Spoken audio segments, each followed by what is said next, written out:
No, tere ka minu poolt. Minu nimi on Svetlana Šur. Mina olen esmakursuslane. Õpin riigiteadmisi Tallinna Ülikooli riigiteaduste instituudis. Mul on väga hea meel, et täna mul on niisugune suurepärane võimalus tutvustada teile minu analüütilist essee, mida ma kirjutasin eelmisel semestril. Ja ma loodan, et see pakub teile ka huvi ja te saate teada midagi kasulikku ja huvitavat enda jaoks. No siis soovime mulle jõudu ja teile kannatust. Hakkame pihta. Töö on üks tähtsamaid osasid inimese elus. Just töötamise kaudu saavad puuetega inimesed osaleda avalikus elus ning ka julgustada teisi erivajadustega inimesi oma oskusi ja teadmisi proovile panema. Tänu sellele, et paljudes Euroopa Liidu liikmesriikides on puuetega inimeste integreerimine tööturule on olnud edukas, mis aitas omakorda vähendada terve elanikkonna maksukoormust, saab Eestis populaarseks arvamus, et ka puuetega inimene tahab ja suudab töötada. Peale Eesti Vabariigi Sotsiaalministeeriumi ja Suurbritannia töö- ja pensioonide ministeeriumi koostööprojekti puuetega inimeste tööhõive edendamine aastal 2004 on saanud positiivsed muudatused Eesti puuetega inimeste sotsiaaltoetuste ja tööturuteenuste süsteemis. Veel räägin paar sõna selle projekti kohta. Puuetega inimeste tööhõive projekti eesmärgiks oli avardada puuetega inimeste tööhõive võimalusi ning suurendada tööhõivet. Selleks otsiti võimalikke teid, kuidas parandada puuetega inimestele suunatud tööturuteenuseid ning tõsta ühiskonna teadlikkust puuetega inimeste tööhõive küsimustest. Selle projekti tulemuslikkusest võib üle otsustada vaadates järgmiseid saavutusi. Selle projekti käigus oli loodud 12 koostöövõrgustikku, mis arendavad puuetega inimeste tööhõivet üle Eesti ka pärast projekti lõppemist. 420 tööandjat, personalitöötajad ning puuetega inimestele teenuste osutajad said koolitust ja nõu puuetega inimeste tööhõive ja töölevõtmise ja töökorraldamise küsimustest. Eesti Ühendkuningriikide partnerlusprojekt on mänginud väga tähtsa osa Eesti puuetega inimeste sotsiaaltoetuste süsteemi kujundamises. Positiivsed muudatused on kajastatud ka Eesti riigi seadusandluses, näiteks aastatel 2004-2005 olid teostatud muudatused Eesti puuetega sotsiaaltoetuste seaduses ja nende muudatuste eesmärk oli tagada niisuguse sotsiaaltoetuste süsteemi, mis aitaks inimeste suuremat iseseisvust ning hüvitaks osaliselt puudest tulenevat lisavajadusi. Seoses Suurbritannia aktiivse osalemise Eesti puuetega inimeste sotsiaaltoetuste süsteemi transformatsioonis huvitas mind, kuivõrd edukas oli Ühendkuningriik oma puuetega inimeste suunatud poliitika eestvedamises viimaste aastate jooksul. Minu essee koosneb kahest osast. Esimene osa keskendub Eesti puuetega inimeste tööhõive analüüsile ning teine osa annab ülevaade Suurbritannias elavate puuetega inimeste tööolukorrast ning selles osas ma võrdlen ning analüüsin saadud informatsiooni Eesti puuetega inimeste tööhõivet puudutavate andmetega. Teiste sõnadega üritan ma essees teises osas vastata järgmistele küsimustele. Missugused on üldised trendid puuetega inimeste tööhõives Eestis ja Suurbritannias? Missugused barjäärid takistavad puuetega inimeste sisenemist tööturule Eestis ja Suurbritannias? Mis motiveerib puuetega inimese tööotsinguks Eestis ja Suurbritannias? Missugused tööturuteenused suunatakse puuetega inimestele Eestis ja Suurbritannias? Kus on puuetega inimeste tööhõive olukord parem? Kas Eestis puuetega inimestele otsustavate teenuste sisu vastab Suurbritannias pakutavate tööturuteenuste sisule? Palju küsimusi. Aga selleks, et teil oleks natuke parem ettekuulus selles situatsioonis, räägi natuke rohkem üldisest taustast. Nii Eestis kui ka Suurbritannias on puuetega inimeste arv viimaste aastate jooksul pidevalt kasvanud. Näiteks kui aastal 2011 oli Eestis 118 isikut, kellele määrati puude raskustase, siis aastal 2012 elas Eestis juba 133 847 isikut ehk 10% kogu elanikkonnast. Kui aastal 2002-2003 elas Suurbritannias 10,4 miljonit puuetega inimest, siis aastal 2011 oli see arv juba 11,2 miljonit ehk umbes 7% kogu rahvastikust. Selles slaidis ma ei hakka vist eriti ütlema, aga lihtsalt ütlen, et kõige sagedamini esinevateks puuderiikidest nii Eestis kui ka Suurbritannias võib pidada liikumispuudet. Nüüd räägime tööhõivest. Vaatamata sellele, et puuetega inimeste tööhõives võib järgida positiivseid suundamusi, jääb siiski puuetega inimeste tööhõive määr üsna tagasihoidlikuks.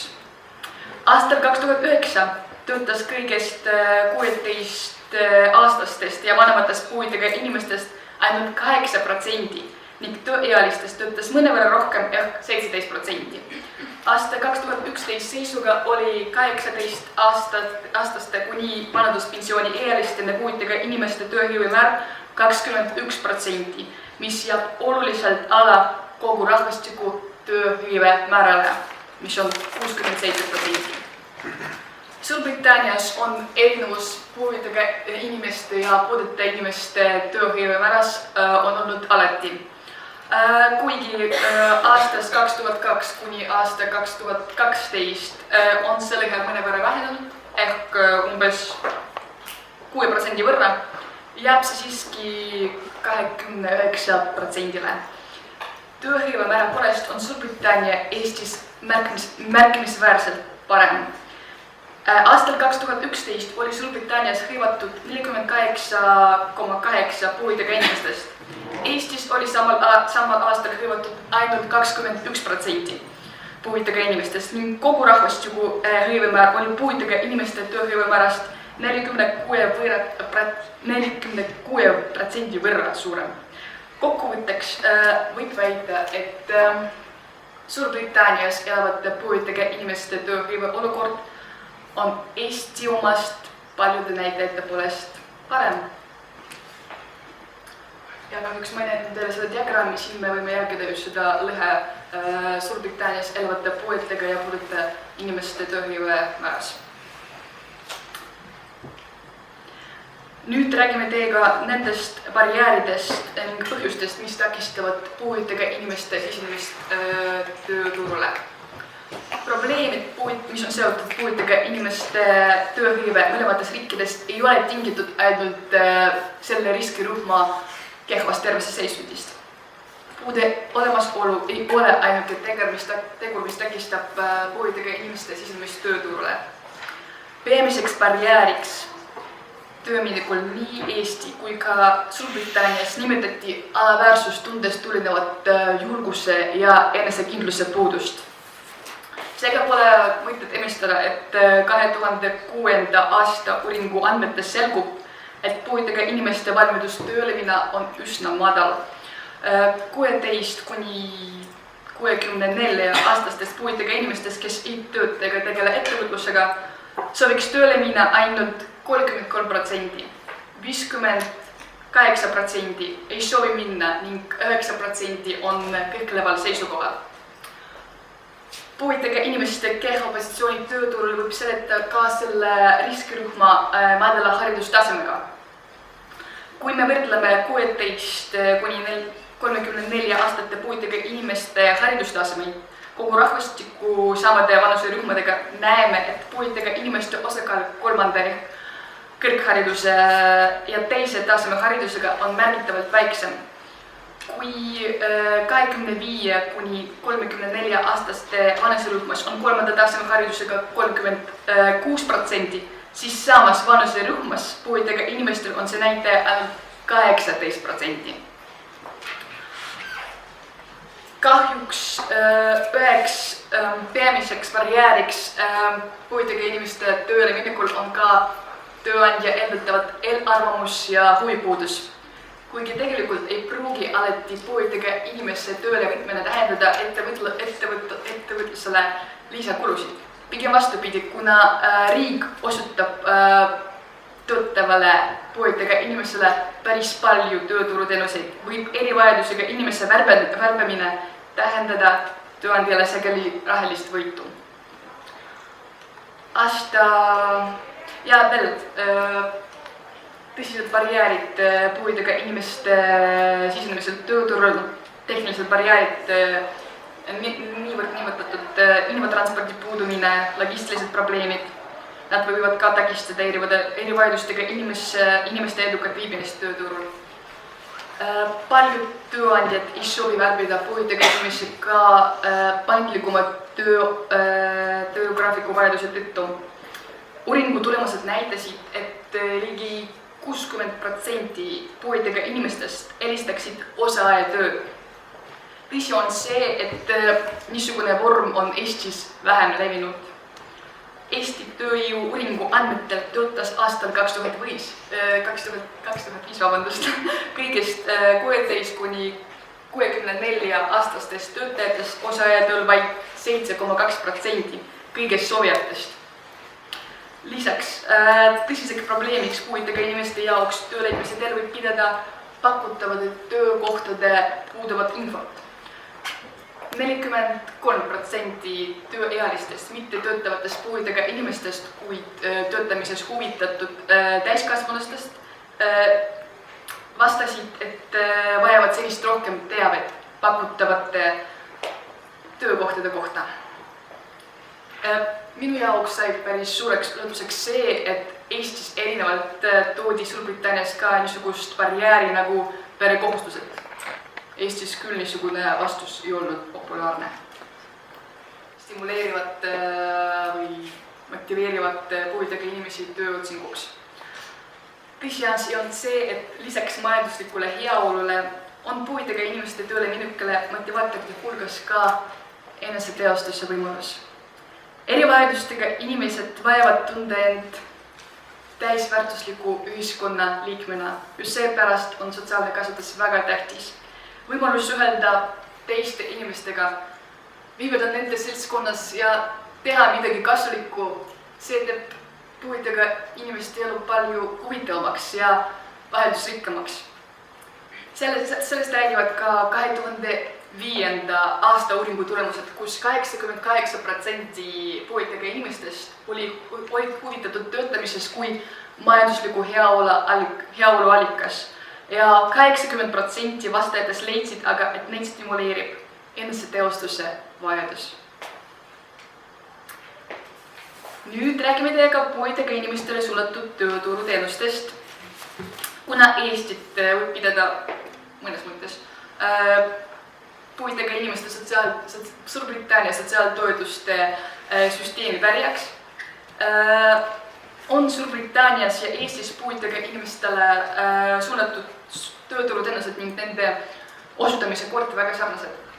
Suurbritannias on palju erinevaid tööturuteenuseid ning programme, mida saavad kasutada ka puuetega inimesed võrdsetel alustel teiste riskirühmade esindajatega. Nende programmide hulgas on Work Clubs ehk tööklubid. Selle programmi eesmärk on julgustada ilma töös jäänud inimesi jagada oma töökogemusi ja oskusi teiste klubi osalejatega. Järgmine programm on Work Together ehk koostöö. See tööturuteenus pakub tööotsijale võimalust arendada oma tööoskusi töötades vabatahtlikuna. Work Experience ehk töökogemus. Ja selle tööturuteenuse sihtgrupp on noored töötajad, kellele pakutakse võimalust töötada mõnes kohalikus ettevõttes 2–8 nädalat ja selle perioodi jooksul saab noor töötu väärtusliku töökogemuse. New Enterprise Allowance. Selle programmi eesmärk on motiveerida ning toetada inimesi ettevõtluse alustamisel. Sector-based work academies ehk sektoripõhised tööakadeemiad. Selle programmi eesmärk on pakkuda tööle võtmise eelise väljaõppe ning praktikat sektorites, mis on seotud töötu tegevusvaldkonnaga. Programm kestab kuni 6 nädalat ning lõpeb garanteeritud tööintervjuuga. Nende teenuste sisu vastab Eesti Töötukassa poolt pakutavate teenuste sisule. Eestis Tööotsijal on ka võimalus osaleda kursustel ning omandada uusi oskusi ja teadmisi töötada vabatahtlikuna ning saada toetust oma ettevõtte alustamisel. Samal ajal on Suurbritannias ka olemas programmid, mis on loodud spetsiaalselt puuetega inimeste tööhõive edendamiseks. Nende programmide hulgas on Access to Work ehk ligipääs tööle. See on programm, mis teostatakse Tööhõiveameti poolt Job Center Plus puuetega inimeste huvides. Selle programmi eesmärk on kompenseerida puudega inimesele töö jaoks vajalike abivahendite ning maksmust ning transpordikulusid. Sama teenuse raames pakutakse puudega isikule ka abistamist intervjuul. Järgmine programm on Work Choice ehk töövalik. Selle programmi raames saab puudega isik arendada oma tööoskusi. Ta saab abi oma ettevõtluse alustamisel. Ta saab abistamist intervjuul.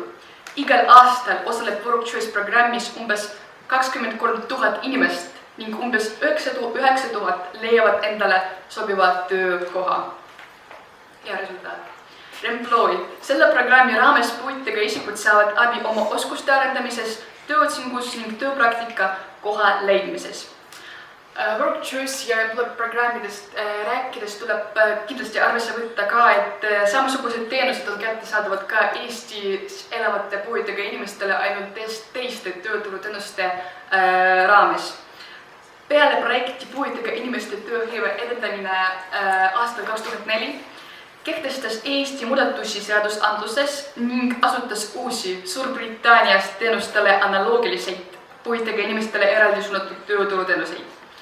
See asjaolu seetab nähtavat sarnasust puuetega inimesi sihtgrupina puudutavas tööhõivepoliitikas Eestis ja Suurbritannias. Nüüd töötukassa pakub puude või pikaajalise tervisehäiriga inimestele järgmiseid teenuseid. Tööruumide ja vahendite kohandamine, ma ei hakka sellest eriti palju rääkima, see on ju arusaadav. Töötamiseks vajaliku tehnilise abivahendi tasuta kasutada andmine, tugiisikuga töötamine juhul, kui puudest või pikaajalist tervisehäirest tulenevalt vajab inimene töökohal abi ja juhendamist. Abistamine intervjuul juhul, kui puude või pikaajalise tervisehäire tõttu ei saa inimene tööandjaga suhelda.